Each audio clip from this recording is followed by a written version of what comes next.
Една много голяма моя мечта се сбъдна. Теб да зърне в най-щастливия човек, да се превърна, да те прегърна в тази песен за любим човек, да заспя и да се събудя до теб. Искам само с теб да стигаме от край до край и пак с теб един в друг от рай в рай. Знае най-истинското нещо в моето съзнание, едно създание, едно огромно изпитание. Жадувам да докосвам твоето ангелско лице, в твоите мисли аз да вляза в твоето сърце. И двамата заедно пушим, и двамата пием, и двамата чувства не крием, да изтрием мир от старите спомени, да убием. С теб се чувство спокоен, това ме прави истински щастлив. През твоите очи виждам живота много красив. Предпазлив съм аз, предпазлива си и ти. Силата на думите, несбъднати мечти. Дай ми път, дай ми бряг, дай ми лъч, дай ми знак. Дай ми път, дай ми бряг, дай ми лъч, дай ми знак.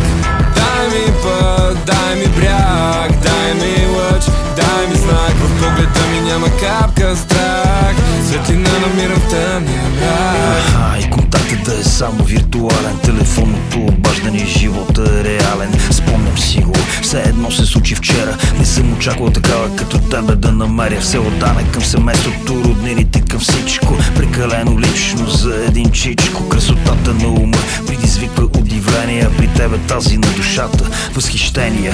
Майка на детето ми, жената с главно Ж, тази близо до мъжа, на която аз държа. История като по филмите, едва ли, но по-истинска от всички тях. Разбрали годините минават, ние бавно устаряваме. Заедно до край с теб не се предаваме. Не искам и да си помисля, ако те загубя, ще те търся цял живот отново в тебе да се влюбя.